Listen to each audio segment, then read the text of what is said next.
स्वागत है आप सभी का आपके अपने YouTube चैनल जीएस मिनट में। तो जैसा कि आपको थंबनेल में दिख गया होगा कि हम लोग आज के इस वीडियो में बिहार पुलिस मद्य निषेध जो आपको 16 अक्टूबर को आपका एग्ज़ाम होने वाला है, उसके लिए हम लोग इस वीडियो में 55 महत्वपूर्ण प्रश्नों को कवर करेंगे जो बिल्कुल आपके सिलेबस आधारित और आपके एग्ज़ाम आधारित रहने वाला है। तो अगर आप सभी इस चैनल पर नए हैं तो चैनल को सब्सक्राइब कर लीजिए और जिस चैनल का नाम है जीएस मैग्नेट, ठीक है, इसको सब्सक्राइब कर लीजिए। देखिए सब्सक्राइब करने से होगा क्या कि मैं जब भी कोई वीडियो लेकर के आऊँगा ना, तो वह वीडियो आपके एकदम परफेक्ट टाइम पर उसका लाभ आपको मिल सकेगा, नोटिफिकेशन आपके पास पहुंच जाएगा। इससे उस वीडियो को देख करके क्या कर सकते हैं, यानी कि लाभ उठा सकते हैं। तो चैनल पर नए हैं तो चैनल को सब्सक्राइब कर लीजिए। तो चलिए अपने वीडियो को स्टार्ट करते हैं। देखिए आपसे फर्स्ट क्वेश्चन क्या पूछ रहा है। फर्स्ट क्वेश्चन पूछ रहा है कि सन 1936 में भारतीय नागरिक स्वतंत्रता संघ की स्थापना किसने की? जल्दी से आप बताइए। तो इसका सही जवाब की मैं बात करूं तो आपको पता होगा कि पंडित जवाहरलाल नेहरू ने सन 1936 ईस्वी में मुंबई में भारत में पहली बार मानव अधिकार संगठन की स्थापना की, जिसे भारतीय सिविल लिबर्टीज यूनियन के नाम से जाना गया। ठीक है, तो इसका सही जवाब आपका हो जाएगा ऑप्शन नंबर सी, यानी कि जवाहरलाल नेहरू कब किए थे, यानी कि 1936 में किए थे। ठीक है, क्या नाम से, यानी कि इसकी स्थापना किए थे? स्वतंत्रता संघ की स्थापना। बात समझ में आ गई ना? यानी कि भारतीय नागरिक स्वतंत्रता संघ की स्थापना जो किए थे वो पंडित जवाहरलाल नेहरू किए थे। ठीक है, कब? तो डेट भी याद रखिएगा, 1936। ठीक है, चलिए अगला क्वेश्चन पर ध्यान दीजिए। अगला क्वेश्चन देखिए, अगला क्वेश्चन आपसे पूछ रहा है कि आर्थिक सिद्धांत क्या है। आपको बताना है कि आर्थिक सिद्धांत जो है वह क्या है। जल्दी से इस क्वेश्चन का सही आंसर कीजिए। तो इस क्वेश्चन का अगर मैं सही आंसर की बात करूं तो इसका सही आंसर हो जाएगा option number B. Option number क्या होगा? बी। इस बात को समझिए कि यह आर्थिक सिद्धांत होता क्या है। ठीक है, देखिए जो हमारा आर्थिक सिद्धांत होता है ना, तो आर्थिक सिद्धांत जो होता है वह परिस्थितियों के अंतर्गत आर्थिक व्यवहार की पद्धति पर क्या करता है? टिप्पणी करता है। क्या करता है? टिप्पणी करता है। इस बात को याद रखिएगा। तो इसका सही जवाब क्या हो जाएगा? ऑप्शन नंबर बी, यानी कि आर्थिक सिद्धांत क्या है? यानी कि प्रस्तावना है। क्या? Option number B. बात समझ में आई? चलिए अगला देखिए क्वेश्चन। अगला क्वेश्चन को अगर मैं देखूं तो अगला क्वेश्चन आपसे पूछ रहा है कि क्वेश्चन नंबर 3, यानी कि मनुष्य की ध्वनि की सामान्य एवं अधिकतम सही गुणता सीमा कितनी होती है? यानी कि आपसे कहने का मतलब है कि ध्वनि का एक रेंज दिया गया है।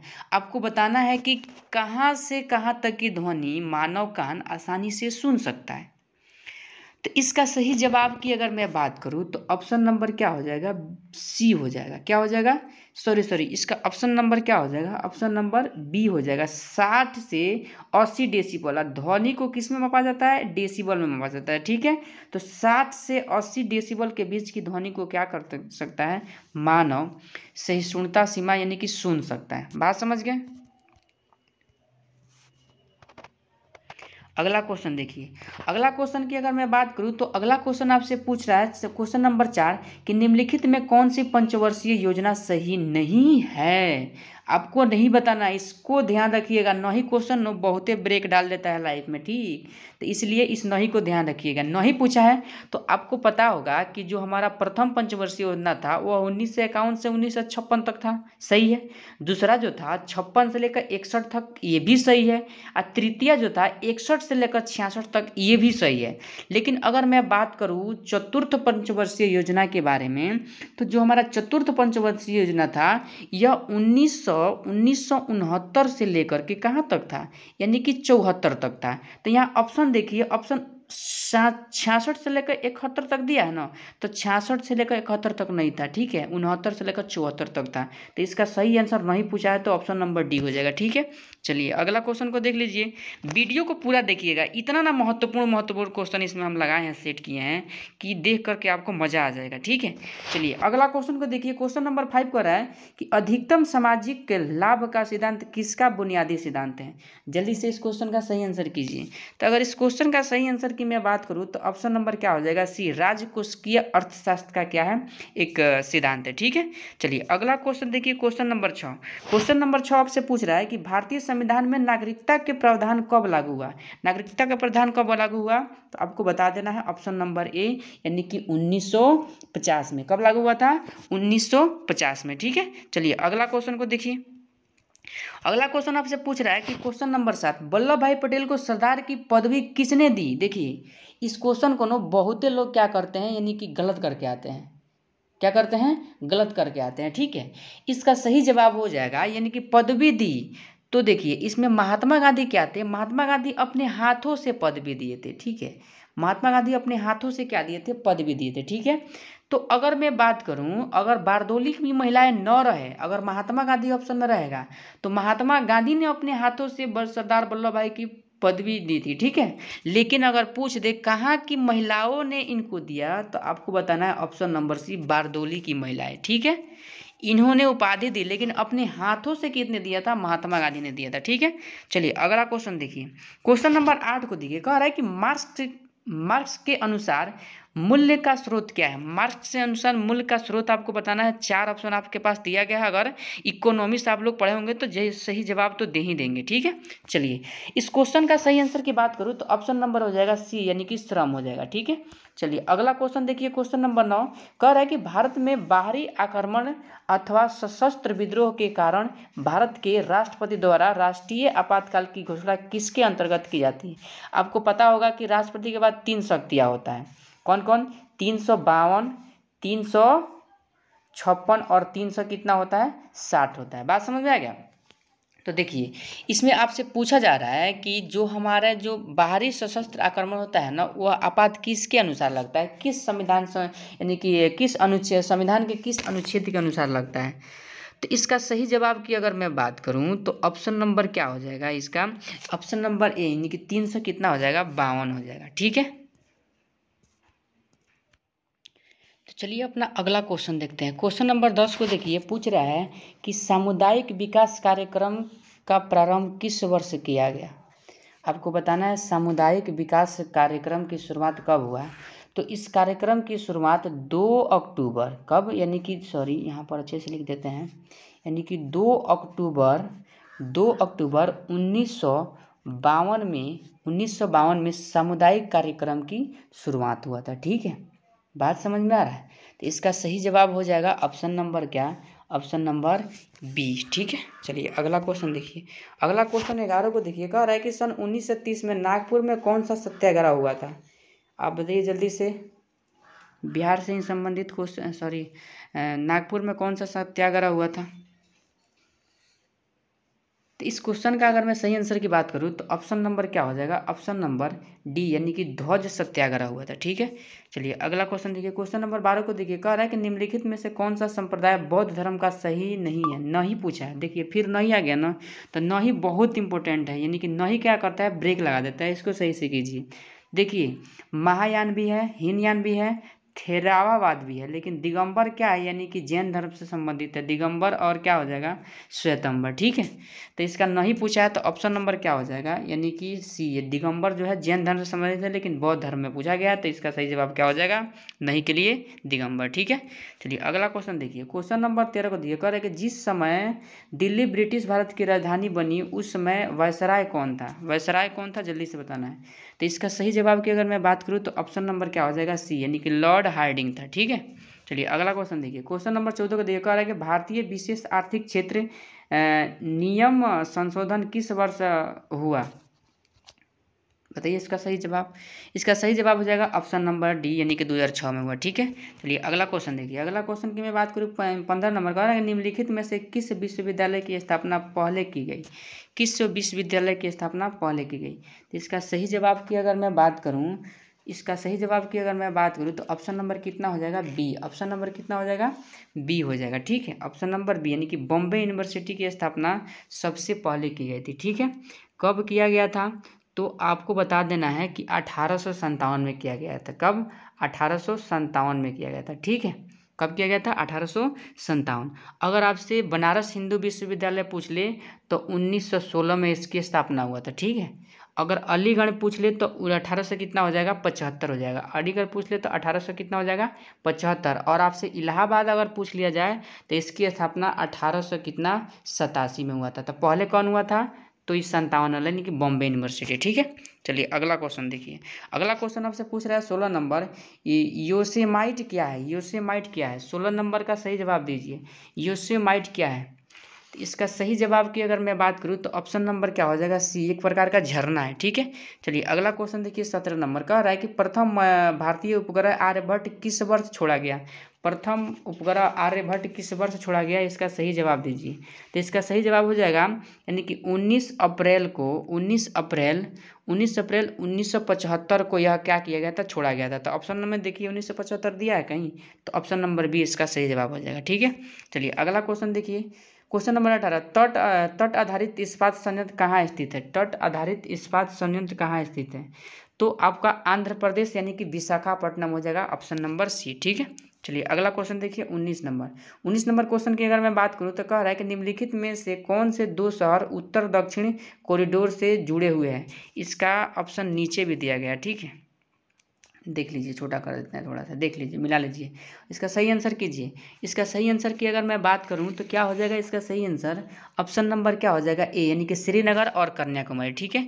चलिए अगला क्वेश्चन देखिए, क्वेश्चन नंबर 20 को देखिए। क्वेश्चन नंबर 20 का आ रहा है कि भूमिगत जल के प्रवाह के साथ नीचे की ओर बहने वाले प्रदूषकों को क्या कहते हैं? तो इसका सही जवाब की अगर मैं बात करूं तो ऑप्शन नंबर क्या हो जाएगा? ए, यानी कि निच्छालक कहते हैं। क्या कहते हैं? निच्छालक, ठीक है। चलिए अगला क्वेश्चन देखिए 21 नंबर का आ रहा है, ये विज्ञान से क्वेश्चन संबंधित है। फेफड़े कहाँ स्थित होते हैं? फेफड़े कहाँ स्थित होते हैं? तो इसका सही जवाब होता है ऑप्शन नंबर क्या हो जाएगा? यानी कि फुफ्फुस संवरणीय गुहिका में, ठीक है। चलिए अगला क्वेश्चन देख लीजिए। अगला क्वेश्चन का आ रहा है विज्ञान से संबंधित है। 22 नंबर, नवजात बच्चों के लिए सबसे आदर्श भोजन निम्नलिखित में से क्या है? सबसे आदर्श भोजन निम्नलिखित में से क्या है? तो इसका सही जवाब हो जाएगा ऑप्शन नंबर, यानी कि छोटे बच्चे हैं तो क्या? दूध, ठीक है। चलिए अगला क्वेश्चन देखिए, क्वेश्चन नंबर 23 का अगर मैं बात करूँ तो विज्ञान से ही है। अनुलेखन का अर्थ किसका संश्लेषण है? तो इसका सही जवाब हो जाएगा ऑप्शन नंबर क्या हो जाएगा? डीएनए, ठीक है। अगला क्वेश्चन देखिए, अगला क्वेश्चन 24 का आ रहा है कि हाइड्रोक्लोरिक अम्ल किसकी कोशिकाओं से स्रावित होता है? हाइड्रोक्लोरिक अम्ल किसकी कोशिकाओं से स्रावित होता है? 24 नंबर का सही जवाब कीजिए, ठीक है। तो इसका सही जवाब हो जाएगा ऑप्शन नंबर बी, यानी कि पेट से, ठीक है। अगला क्वेश्चन देखिए 25 नंबर का आ रहा है कि पायसीकरण क्या है? पायसीकरण क्या है आपको बताना है। ये बहुत इंपॉर्टेंट एक टॉपिक है, क्या? पायसीकरण। तो इसका सही जवाब की अगर मैं बात करूँ तो ऑप्शन नंबर क्या हो जाएगा? ए हो जाएगा, वसा को छोटी छोटी कोशिकाओं में भंजित करना, ठीक है। चलिए अगला क्वेश्चन देखिए, अगला क्वेश्चन 26 नंबर क्या कर रहा है, यानी कि वर्गीकरण विज्ञान किससे संबंधित है? वर्गीकरण विज्ञान किससे संबंधित है? तो इसका सही जवाब हो जाएगा ऑप्शन नंबर सी, यानी कि वर्गीकरण से संबंधित है, ठीक है। चलिए अगला क्वेश्चन देखिए, अगला क्वेश्चन की अगर बात करूँ 27 नंबर का, निम्नलिखित में से क्या न्यूटन के रंग चक्रिका परीक्षण की कार्यप्रणाली के लिए उत्तरदायी है? आपको बताना है कौन सा इसमें सही हो जाएगा। क्वेश्चन को समझ लीजिए रेक करके वीडियो को, ठीक है। तो इसका सही जवाब हो जाएगा ऑप्शन नंबर कितना, यानी कि सी, दृष्टि के स्थायित्व के लिए, ठीक है। चलिए अगला क्वेश्चन देखिए, अगला क्वेश्चन आपसे बीमा पूछ रहा है। बीमा तो पूछता है, बहुत इंपॉर्टेंट है, इसको देख भी लीजिएगा, नहीं तो मैं वीडियो डाल दूंगा बीमा कैसे निकाला जाता है, ठीक है, उसको देख लीजिएगा। बीमा का रहा है MLT के पावर -2 किसके अनुरूप है? तो इसका सही जवाब की अगर मैं बात करूँ तो ऑप्शन नंबर क्या हो जाएगा? बल का होता है, ठीक है। चलिए अगला क्वेश्चन देखिए, 29 नंबर क्वेश्चन को देखिए, कह रहा है कि विकिरण के प्रमात्रा सिद्धांत के संस्थापक कौन है? तो इसका सही जवाब की अगर मैं बात करूँ तो ऑप्शन नंबर कितना हो जाएगा? ऑप्शन नंबर सी, यानी कि प्लैंक हो जाएगा, ठीक है। चलिए अगला क्वेश्चन देखिए 30 नंबर का आ रहा है, थोड़ा लेंथी क्वेश्चन है। संचार में प्रयुक्त फाइबर ऑप्टिकल केबल किस सिद्धांत पर कार्य करता है? 30 का सही जवाब कीजिए। सही जवाब इसका हो जाएगा ऑप्शन नंबर क्या हो जाएगा, यानी कि डी, प्रकाश के समग्र आंतरिक परावर्तन के, ठीक है। चलिए अगला क्वेश्चन देखिए, फास्ट इसलिए करा रहे हैं कि ताकि क्वेश्चन ज़्यादा है, कम समय में अधिक प्रैक्टिस हो सके, ठीक है। क्वेश्चन नंबर 31 देखिए, मुरे स्कूल ऑफ इंजीनियरिंग में निर्मित प्रथम इलेक्ट्रॉनिक कंप्यूटर कौन सा था? कंप्यूटर से क्वेश्चन आया है, देख लीजिए इसको। तो इसका सही जवाब की अगर मैं बात करूँ तो ऑप्शन नंबर कितना हो जाएगा? सी, यानी कि ENIAC हो जाएगा, ठीक है। चलिए अगला क्वेश्चन देखिए, ये भी इंटरनेट से क्वेश्चन है। 32 नंबर, इंटरनेट द्वारा निम्नलिखित में से किस मानव प्रोटोकॉल का सर्वाधिक प्रयोग किया जाता है? इसका सही जवाब कीजिए, कौन सा हो जाएगा? तो अगर क्वेश्चन 32 का सही जवाब की मैं बात करूँ तो ऑप्शन नंबर कितना हो जाएगा, यानी कि बी हो जाएगा, TCP बाई कितना IP हो जाएगा। ठीक है, चलिए अगला क्वेश्चन देखिए 33 नंबर, अधिकांश क्रस्टेशिया की बाहरी त्वचा किस कार्बोहाइड्रेट से बनी होती है? तो 33 का सही जवाब कीजिए, इसका सही जवाब हो जाएगा ऑप्शन नंबर सी, काइटिन से बनी होती है। ठीक है, चलिए अगला क्वेश्चन को देख लीजिए। अगला क्वेश्चन कह रहा है 34 नंबर, रदरफोर्ड के प्रकीर्णन परीक्षण ने किसकी मौजूदगी को सिद्ध किया? तो इसका सही जवाब हो जाएगा 34 नंबर का ऑप्शन नंबर क्या, डी, यानी कि परमाणुओं में न्यूक्लियस से संबंधित है। ठीक है, चलिए अगला क्वेश्चन देखिए 35 नंबर क्वेश्चन कह रहा है कि जब किसी वस्तु को लपट पर गर्म किया जाता है तो इलेक्ट्रॉन ऊर्जा को अवशोषित कर लेते हैं और उच्चतर ऊर्जा स्थिति की ओर छलांग लगाते हैं। वे प्रकाश का उत्सर्जन करते हैं, जिसे हम किस में देख सकते हैं? क्वेश्चन लेंथी है, थोड़ा समझ लीजिएगा आप लोग। ठीक है, चलिए अब इस क्वेश्चन का अगर मैं सही आंसर की बात करूँ तो ऑप्शन नंबर क्या हो जाएगा, सी, उत्सर्जन स्पेक्ट्रम से संबंधित है। ठीक है, चलिए अगला क्वेश्चन 36 नंबर देखिए। 36 नंबर क्वेश्चन कह रहा है, रक्तचाप किसका अधिक स्राव होने से बढ़ जाता है? किसका अधिक स्राव होने से बढ़ जाता है? तो इसका सही जवाब हो जाएगा ऑप्शन नंबर थायरोक्सिन के कारण। ठीक है, चलिए 37 नंबर क्वेश्चन को देखिए, कह रहा है कि ग्रीन हाउस गैसों की अवधारणा किसकी थी? ग्रीन हाउस गैसों की अवधारणा किसकी थी? इसका सही जवाब कीजिए। इसका सही जवाब की अगर मैं बात करूँ तो ऑप्शन नंबर हो जाएगा ए, यानी कि जोसेफ फ्यूरियर। ठीक है, आगे देखिए अगला क्वेश्चन की अगर मैं बात करूँ 38 नंबर कह रहा है कि भोपाल गैस त्रासदी 1944 किससे संबंधित है? ठीक है, इसका ऑप्शन कट गया, सॉरी इसका ऑप्शन कट गया है ना, इसके लिए सॉरी इसका ऑप्शन कट गया है। चलिए 39 नंबर क्वेश्चन को देख लीजिए। 39 नंबर क्वेश्चन की अगर मैं बात करूं तो 39 नंबर क्वेश्चन कर रहा है, प्रदूषित वातावरण से छोड़े गए विविक्त पदार्थ को प्रायः किस प्रकार के दौरान फिल्टर किया जाता है? तो इसका सही जवाब हो जाएगा 39 नंबर का, पहले आप लोग कीजिए इसका सही जवाब। इसका सही जवाब हो जाएगा, सही आंसर हो जाएगा 39 नंबर का ऑप्शन नंबर क्या, बी, यानी कि छींकने से। ठीक है, चलिए अगला क्वेश्चन देखिए। अगला क्वेश्चन देखिए 40 नंबर क्या होता है कि सारस कहाँ का राज्य पक्षी है? सारस बताना है कहाँ का राजकीय पक्षी है। तो आपको पता होगा उत्तर प्रदेश। बहुत इंपॉर्टेंट क्वेश्चन है, हर एग्जाम में पूछा जाता है। अगला देखिए, अगला 41 नंबर का रहा है कि 21 नवंबर 2012 को टंगेरियो ज्वालामुखी किस देश में फूटा था? देखिए यह बहुत भी इम्पोर्टेंट क्वेश्चन है। चलिए इसका सही जवाब कीजिए, ऑप्शन नंबर कहाँ पर जाता है, न्यूजीलैंड। ठीक है, चलिए अगला क्वेश्चन देखिए। क्वेश्चन नंबर 42 को देखिए, कह रहा है दाओचिंग एडिंग एयरपोर्ट्स कहाँ स्थित है?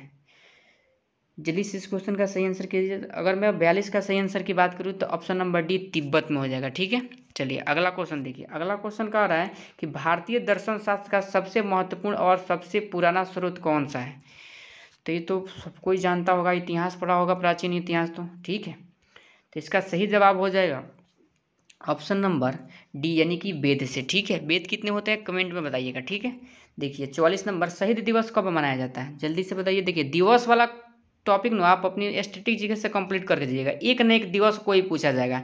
जनवरी से दिसंबर तक जितना दिवस है याद करके जाइएगा। ठीक है, तो इसका सही जवाब हो जाएगा ऑप्शन नंबर सी, यानी कि 30 जनवरी। ठीक है, चलिए अगला क्वेश्चन को देखिए, कह रहा है 45 number, Hindustan zinc limited company का मुख्य कार्यालय किस स्थान पर है? तो इसका सही जवाब हो जाएगा क्वेश्चन 45 का ऑप्शन नंबर बी। ठीक है, यानी कि उदयपुर। चलिए अगला क्वेश्चन देखिए। क्वेश्चन नंबर 46 को देखिए, कह रहा है कि निम्नलिखित में से कौन सा पशु नमक का सबसे अधिक सेवन करता है? तो नमक का सबसे अधिक सेवन करने वाला जो पशु है वह ऑप्शन नंबर क्या है, यानी कि ऊँट है। ठीक है, बी। चलिए अगला क्वेश्चन देखिए, कह रहा है 47 नंबर कि निम्नलिखित में से कौन सा एयरपोर्ट केवल घरेलू एयरपोर्ट है? ठीक है, तो इसका सही जवाब हो जाएगा ऑप्शन नंबर, थोड़ा और आगे कर देते हैं इसको, ऑप्शन नंबर डी, इनमें से कोई नहीं। इनमें से क्या हो जाएगा, कोई नहीं हो जाएगा। ठीक है, क्या हो जाएगा, इनमें से कोई नहीं। चलिए अगला क्वेश्चन को देखते हैं। अगला क्वेश्चन की तरफ बढ़ते हैं हम लोग। अगला क्वेश्चन 48 नंबर क्या पूछ रहा है कि कृषि से सकल घरेलू उत्पाद GDP में अंशदान के संबंध में सही विकल्प को चुनना है। ठीक है, अगर आप लोग इकोनॉमिक्स पढ़े हैं तो इसको आसानी से सॉल्व कर सकते हैं। चलिए मैं इसका आंसर बताने का प्रयास करता हूँ। इसका आंसर हो जाएगा क्वेश्चन 48 का ऑप्शन नंबर ए यानी कि 1950 से 51 में जीडीपी 51.88% था। ठीक है, चलिए अगला क्वेश्चन देखिए। अगला क्वेश्चन 49 नंबर का आ रहा है कि किस शासक ने विद्वान अमीर खुसरो को संरक्षण दिया था? किसने दिया था? तो इसका सही जवाब हो जाएगा ऑप्शन नंबर बी यानी कि गयासुद्दीन बलबन ने। ठीक है, आगे देखिए। अगला क्वेश्चन 50 नंबर का आ रहा है कि औरंगजेब की मृत्यु कहाँ हुई थी? औरंगजेब की मृत्यु कहाँ हुई थी? क्वेश्चन 50 का सही आंसर क्या हो जाएगा? तो इसका सही आंसर हो जाएगा ऑप्शन नंबर सी यानी कि अहमदनगर में हुई थी। ठीक है, अगला क्वेश्चन देखिए। अगला क्वेश्चन का आ रहा है 51 नंबर, राष्ट्रपति द्वारा संसद के दोनों सदनों के लिए कुल कितने सदस्य को नामित किया जा सकता है? तो इसका सही जवाब हो जाएगा, संसद में कितने सदस्य नामित होते हैं? कितने होते हैं?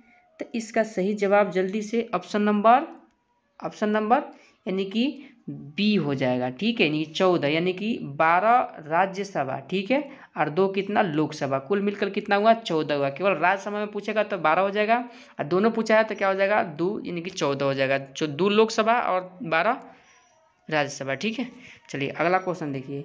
क्वेश्चन नंबर 52 का रहेगा, संविधान के किस धारा के अंतर्गत कोई भी व्यक्ति मूलभूत अधिकारों के हनन का मामला सीधे उच्चतम न्यायालय में पहुंचा सकता है? तो ऑप्शन नंबर कितना हो जाएगा? डी, मौलिक अधिकार है 32। इसी को डॉक्टर भीमराव अम्बेडकर ने संविधान की क्या कहा है? आत्मा कहा है। ठीक है, आगे देखिए। क्वेश्चन 53 का आ रहा है कि गांधी जी की दांडी यात्रा निम्न में से किसका उदाहरण है? गांधी जी का जो दांडी यात्रा है वह किसका उदाहरण है? क्वेश्चन 53 का सही आंसर कीजिए। तो इसका सही आंसर हो जाएगा ऑप्शन नंबर डी, सविनय अवज्ञा आंदोलन का। कमेंट में बताइएगा सविनय अवज्ञा आंदोलन कब चालू हुआ था। ठीक है, अब मैं बता देता हूँ दांडी मात्र 1930 में हुआ था। ठीक है, चलिए अगला क्वेश्चन देखिए। अगला क्वेश्चन 54 नंबर क्या कह रहा है कि निम्नलिखित में से अध्यात्मक सरकार किस प्रकार से बनती है, यानी कि राष्ट्रपति वाली सरकार किस प्रकार से बनती है? तो इसका सही जवाब क्या हो जाएगा? पहले आप लोग बताइए। तो अगर 54 का सही जवाब की अगर मैं बात करूँ तो ऑप्शन नंबर कितना हो जाएगा? डी, यानी कि राष्ट्रपति का लोकमत द्वारा भी होता है। बी वाला भी ऑप्शन सही है, सी वाला भी सही है, इसका उपयुक्त तीनों हो जाएगा। ठीक है, चलिए अगला और लास्ट क्वेश्चन आपके इस सीरीज का रहने वाला है। ठीक है, क्योंकि 55 क्वेश्चन ही इसमें करेंगे हम लोग।